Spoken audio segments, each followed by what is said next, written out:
जय हिंद साथियों, स्वागत है आपका एक बार फिर से इस नए वीडियो में। दोस्तों, जैसा कि आप जानते हैं, जो सेंट्रल गवर्नमेंट ने जो यूनिफाइड पेंशन स्कीम है उसके लिए जो गजट नोटिफिकेशन है वो जारी कर दिया है। और आज की इस वीडियो में हम देखेंगे कि इसमें क्या क्या नई चीज़ें हैं, क्योंकि बहुत सारे जो एक्सर्विसमैन हैं वो ओल्ड पेंशन स्कीम का लाभ लेने के बाद जैसे ही सिविल में आते हैं तो ज़्यादातर जो ऑर्गेनाइजेशन है उनमें अभी एनपीएस लागू है। तो क्या उनको एनपीएस में रहना चाहिए या फिर उनको यूपीएस में स्विच करना चाहिए, इन सब बातों के बारे में आज हम चर्चा करेंगे और देखेंगे कि कौन सी जो पेंशन स्कीम है उसमें ज़्यादा बेनिफिट है और एक्सर्विसमैन के पॉइंट ऑफ व्यू से कौन सी जो पेंशन स्कीम है वो ज़्यादा बेहतर है। दोस्तों, सैनिकों से जुड़ी सारी खबरों को जानने के लिए सब्सक्राइब का बटन दबाएं और बेल आइकन को प्रेस करके ऑल का बटन दबाएं ताकि सारी लेटेस्ट जानकारी आप तक पहुंचे सबसे पहले। तो चलिए शुरू करते हैं वीडियो। तो फिलहाल आप ये 3 टर्म्स सुनने को आपको मिल रही होंगी: old pension scheme, national payment system और यूनिफाइड पेंशन स्कीम यानी कि यूपीएस। तो दोस्तों, पहले इनके बारे में थोड़ा थोड़ा समझ लेते हैं। तो जैसे आप जानते हैं, जो ओल्ड पेंशन स्कीम होती है उसमें जैसे हमारी जॉब लगती है तो हमको किसी प्रकार का कोई कंट्रीब्यूशन नहीं करना पड़ता और जब हम रिटायरमेंट लेते हैं तो उस टाइम के ऊपर हमारा जो बेसिक रहता है उसी के हिसाब से हमारी पेंशन है वो फिक्स की जाती है। जैसा कि नॉर्मली आप सेना में देख रहे होंगे, आर्मी, नेवी, एयरफोर्स के अंदर यहाँ पर अभी ओल्ड पेंशन स्कीम लागू है।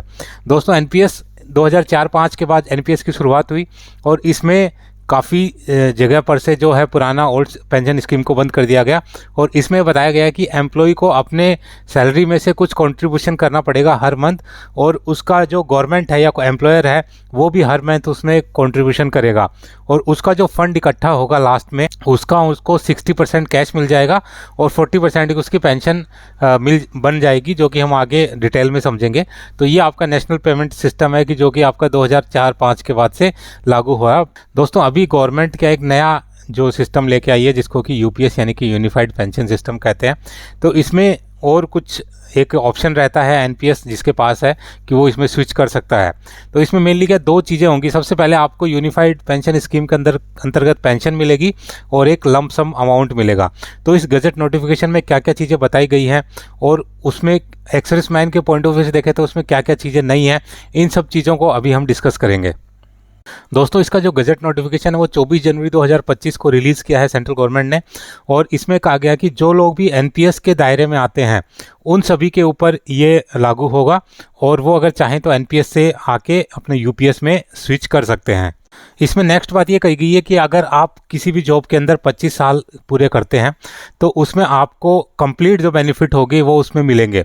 अगर आपकी जो सर्विस होती है 25 साल से कम होती है तो भी आपको जो कंप्लीट बेनिफिट होंगे वो उससे कुछ कम मिलेगा और ज़्यादा होती है तो ज़्यादा नहीं मिलेगा, 25 साल के आपको बेनिफिट इसमें मिलेंगे। तो इसको हम डिटेल में आगे समझते हैं।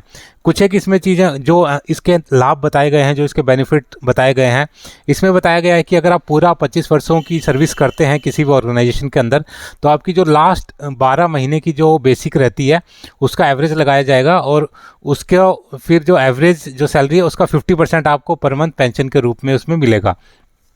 अगर आपकी जो सर्विस है वो 25 साल से कम है, मान लीजिए 20 साल है, 15 साल है, 22 साल है, तो उसी हिसाब से आपका जो 50% से जो है ये परसेंटेज कम हो जाएगी।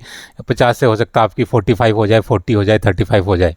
ये डिपेंड करता है कि आपका 25 जो साल से कितना कम है। उसके बाद आपको अगर न्यूनतम पेंशन भी इसमें रखी गई है, जैसे कई ऑर्गेनाइजेशंस के अंदर अगर आपने एनपीएस है यहाँ पर उसमें आप यूपीएस में स्विच करते हैं, आपकी सैलरी कम है, आप किसी निचले पद के ऊपर हैं, तो आपको कम से कम 10,000 रुपये मासिक पेंशन जरूर उसमें भुगतान आपको किया जाएगा। चाहे आपकी जो पेंशन है वो 10,000 से कम भी बन रही हो तो भी आपको 10,000 का सुनिश्चित भुगतान उसमें किया जाएगा।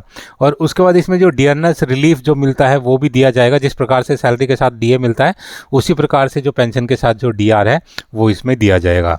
अभी जो लोग एनपीएस में हैं उनके पास ऑप्शन है, चाहे तो वो एनपीएस में ही रह सकते हैं और चाहे तो वो यूपीएस में स्विच कर सकते हैं।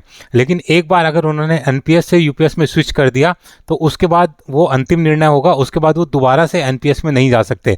तो उनको एक बार ही डिसाइड करना है कि उनको एनपीएस में रहना है या उनको यूपीएस में जाना है। दोस्तों, इसमें एक और इम्पोर्टेंट चीज़ है कि अभी तक जो लोग एनपीएस में हैं और जिनका पैसा कट रहा है, एक अमाउंट उनका इकट्ठा हो चुका है एनपीएस के अंदर 10 लाख, 15 लाख, 20 लाख, तो उस पैसे का क्या होगा? तो उस पैसे के लिए इन्होंने बताया कि वो जो आपका पैसा है वो आपका यूपीएस में ट्रांसफ़र कर दिया जाएगा और जैसे जो टोटल आपका आगे का आने वाला फंड है उसी में वो ऐड हो जाएगा। तो इससे आपका जो भी टोटल बनेगा उसके अंदर एडिशन जो आपको बेनिफिट है वो इसमें दिया जाएगा। अभी एनपीएस में जैसे कि आप सभी जानते हैं कि जो 10% है वो आपका जो एम्प्लॉई है उसका जो सैलरी से काटा जाता है, और 14% है वो गवर्नमेंट या भी जो भी इसका एम्प्लॉयर है वो उसमें कंट्रीब्यूट करता है। अभी इसमें कैसे किया जाएगा कि 10% आपका एम्प्लॉई का काटा जाएगा, और उसके बाद जो 10% है वो गवर्नमेंट उसमें कंट्रीब्यूट करेगी, प्लस उसमें 8.5% एक एडिशनल उसमें वो जो कंट्रीब्यूट किया जाएगा गवर्नमेंट की तरफ से। तो टोटल आपका जो 18.5% का जो है गवर्नमेंट के द्वारा उसमें कंट्रीब्यूट किया जाएगा, और 10% जो होगा आपका बेसिक प्लस आपका जो डीए होगा उसका जो 10% है वो आपकी सैलरी से इसमें हर बार काटा जाएगा। दोस्तों वैसे तो इस जो गजट नोटिफिकेशन के अंदर बहुत सारी टेक्निकल चीज़ें दी गई हैं, बहुत सारे एग्जांपल देके अलग अलग तरीके से समझाया गया है, लेकिन हम अभी सिर्फ बात कर रहे हैं बेसिक चीज़ों की, जिससे कि इजी वे में आपको समझ में आए, जो बेसिक चीज़ें हैं वो समझ में आए। बाकी बहुत ज़्यादा डीप हम इसमें नहीं जाएंगे, सिर्फ बेसिक चीज़ों को कवर करेंगे। तो इसका जो इफ़ेक्टिव डेट है जो यूपीएस की लागू करने की, वो होगी 1 अप्रैल 2025, यानी कि जो अगला फाइनेंशियल ईयर शुरू होगा अभी 3 महीने बाद, उसमें आपका ये जो है पूर्ण रूप से लागू हो जाएगा, और जो लोग भी एनपीएस के थ्रू आते हैं वो इसमें स्विच कर सकते हैं। दोस्तों भी देख लेते हैं कंडीशन, क्या क्या कंडीशन होनी चाहिए कि जिसके अंतर्गत आपको जो मैक्सिमम बेनिफिट है वो इसमें मिले। मैक्सिमम बेनिफिट का मतलब है कि जो आपकी लास्ट की जो बेसिक होगी उसका 50%, जैसे कि अभी ओल्ड पेंशन स्कीम में मिलता है। तो वो कौन कौन सी कंडीशन है जिसके द्वारा आपको जो आपकी अंतिम बेसिक है उसका 50% आपको पेंशन के रूप में मिलेगा। तो इसमें सबसे पहले तो एक एग्जाम्पल दे रखा है कि मान लीजिए कि आपका जो बेसिक है वो 45,000 है बेसिक, ये हम मान के चल रहे हैं। इसमें सेकंड कंडीशन है कि अगर आपने पूरे 25 वर्ष की नौकरी की है तब आपको 50% मिलेगा। अगर मान लीजिए कि आपने 22 वर्ष की 23 वर्ष की नौकरी की है तो उसी हिसाब से आपका जो 50% से कम हो जाएगा, हो सकता है 45% हो जाए, 43% हो जाए। तो कम से कम आपकी जो सर्विस है वो 10 ईयर्स, और मैक्सिमम जो आपकी सर्विस है वो 25 ईयर्स होनी चाहिए। अगर आपकी जो सर्विस है 25 साल से ज़्यादा है, मान लीजिए 28 साल है, 30 साल है, तो आपको लाभ 25 वर्ष का ही मिलेगा। बाकी का जो सालों का जो आपको पैसा है वो आपके खाते में ट्रांसफ़र कर दिया जाएगा। लेकिन इसमें जो लाभ है वो सिर्फ 25 वर्षों के लिए ही आपको मिलेगा, सभी के लिए समान है। दूसरा कि आपने जो भी कंट्रीब्यूशन किया है उसके अंदर किसी प्रकार की कोई चूक नहीं होनी चाहिए, किसी प्रकार की कोई उसमें लैप्स नहीं होना चाहिए। इसके अलावा जो आपने जो अभी इन्वेस्टमेंट का जो पैटर्न है वो आपका डिफ़ॉल्ट होना चाहिए। डिफ़ॉल्ट का मतलब है कि जैसे अभी एनपीएस के अंदर आपने अगर डिफ़ॉल्ट पैटर्न लिया है तो उसमें बहुत सारा पैसा आपका कुछ एक गवर्नमेंट सिक्योरिटीज़ में जाता है, कुछ एक इक्विटी में जाता है, कुछ एक बॉन्ड्स में जाता है। तो वो एक डिफ़ॉल्ट पैटर्न, अगर आपने अपनी मर्ज़ी से उनको बता रखा है कि मेरा इतना पैसा यहाँ पर जाना चाहिए, इतना पैसा इक्विटी में जाना चाहिए, तो फिर उसमें आपका जो है अमाउंट का डिफरेंस हो जाएगा। हो सकता है कि आपको ज़्यादा फ़ायदा भी हो जाए और जाते समय आपका अमाउंट ज़्यादा बन जाए, और हो सकता है कि अगर आपका डिफ़ॉल्ट पैटर्न नहीं है तो आपको जो अमाउंट है नॉर्मल अमाउंट से कम भी हो जाए। तो वहाँ पर भी आपको जो पेंशन है वो कम ज़्यादा हो सकती है। एक जो एम्प्लॉई है उसने कभी भी इसमें विड्रॉल, पार्शियल विड्रॉल नहीं किया हो, तो ये सारी अगर आप शर्तें पूरी करते हैं तो आपका जो है बेसिक का 50% आपको इसमें ज़रूर मिलेगा at the time of pension. दोस्तों इसमें एक एग्जाम्पल के थ्रू समझा रखा है कि जैसे आप देख रहे हैं कि जो 45,000 है ये आपकी एवरेज लास्ट की जो बेसिक है वो है, तो यहाँ पर इसको 2 से डिवाइड कर दिया गया है, यानी कि आपकी जो बेसिक होती है उसका हाफ आपकी पेंशन होती है। या 300 से मतलब है कि 300 महीने यानी कि 25 वर्ष का आपने काम किया है। अगर आपका जो काम हो 25 वर्ष से कम है तो जो ऊपर वाला 300 है उसमें आपकी कमी हो जाएगी और जो पेंशन है वो इफ़ेक्ट होगी। तो अगर आपने जैसे 300 महीने से कम उसमें अगर सर्विस की है तो वो महीने इसमें ऊपर आ जाएंगे। और जैसे हर एक जो ईयर है उसका एक कॉर्पस फंड डिसाइड होता है। जैसे यहाँ पर 50 लाख है 25 साल के लिए, और आपने 50 लाख ही अगर यहाँ पर जमा करवा दिए हैं तो यहाँ पर जो आपकी पेंशन बनेगी वो 22,500 बनेगी। दोस्तों इसमें अगर आपके महीने कम है या आपका अमाउंट कम है तो उसी हिसाब से आपका जो इसमें चेंजेस होते रहेंगे, और अगर आपकी जो बेसिक है वो इससे ज़्यादा है तो आपकी जो पेंशन है वो भी ज़्यादा होगी। ये सिर्फ एक एग्जांपल है नॉर्मल कैलकुलेशन को समझने के लिए। दोस्तों इसके बाद इसमें क्या होता है कि एक मुश्त आपको पैसा भी मिलता है, एक वन टाइम आपको पेमेंट मिलता है लमसम। तो वो पेमेंट किस प्रकार से मिलता है, तो जो आपकी लास्ट की जो बेसिक है प्लस उस टाइम के ऊपर जो डीए है उसका जो टोटल होता है उसका आपको 10% लेना है। और 10% लेने के बाद आपको हर 6 महीने के ऊपर एक इकाई बनती है और उससे आपको डिवाइड करना है। जैसे कि ऊपर के एग्जांपल में हमने देखा कि टोटल 68,850 रुपये बन रहे थे, तो उसका 10% है 6,885 हो गया।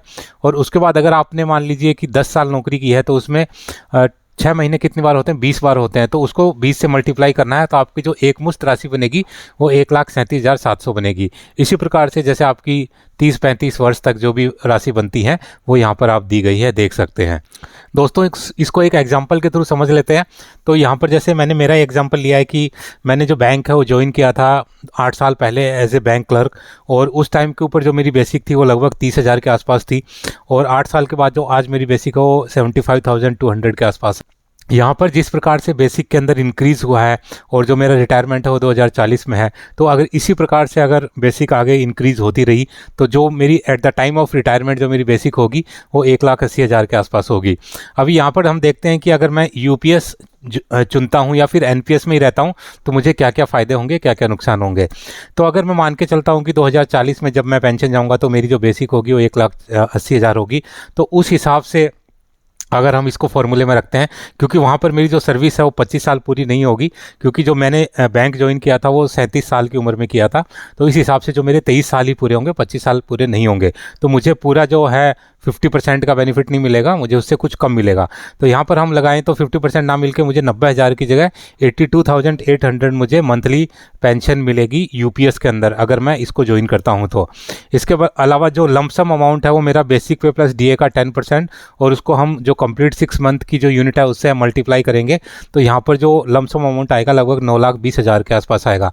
यानी कि मैं यूपीएस ज्वाइन करता हूँ तो मुझे लगभग 9 लाख के करीब रुपये मिलेंगे at the time of retirement, और मुझे 82,000 के आसपास पेंशन मिलेगी। और अगर मैं यूपीएस ज्वाइन नहीं करके एनपीएस में रहता हूँ, जो कि अभी मैं फ़िलहाल एनपीएस में ही हूँ, तो अभी जो मेरा फंड है एनपीएस का लगभग 22 लाख के आसपास है, तो उस हिसाब से अगर इंक्रीज़ की बात करें तो ये फंड ज़रूर 1 करोड़ रुपए को क्रॉस करेगा।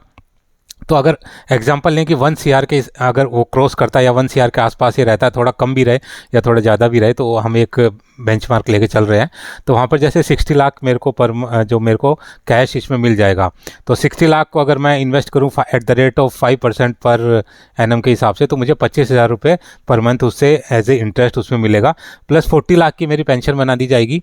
तो पेंशन बनाने का मतलब है कि जो आपका 40 लाख जो रुपया है वो आपका एक फंड में लगा दिया जाता है, और उसका जो इंटरेस्ट होता है, यहाँ पर हम नॉर्मल 7% का इंटरेस्ट जो अभी चल रहा है वो पकड़ के चलते हैं, तो उस हिसाब से जो मेरी मंथली पेंशन बनेगी वो 23,000 रुपये की बनेगी।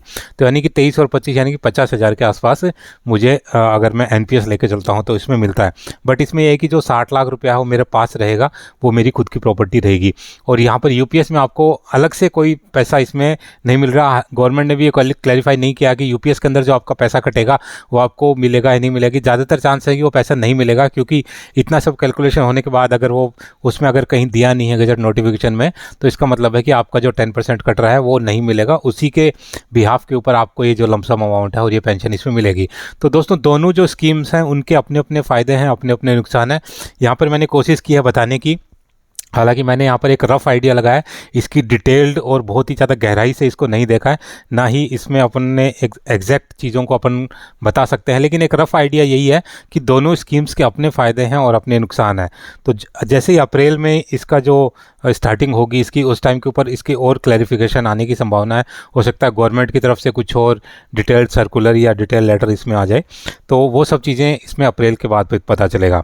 तो दोस्तों ये थी सारी जानकारी। उम्मीद है कि वीडियो आपको पसंद आया होगा। वीडियो अगर पसंद आए तो लाइक शेयर एंड सब्सक्राइब करना ना भूलें, और बने रहें मेरे साथ इसी प्रकार के इंटरेस्टिंग वीडियोज़ के लिए। वीडियो में बने रहने के लिए आप सभी का धन्यवाद। जय हिंद।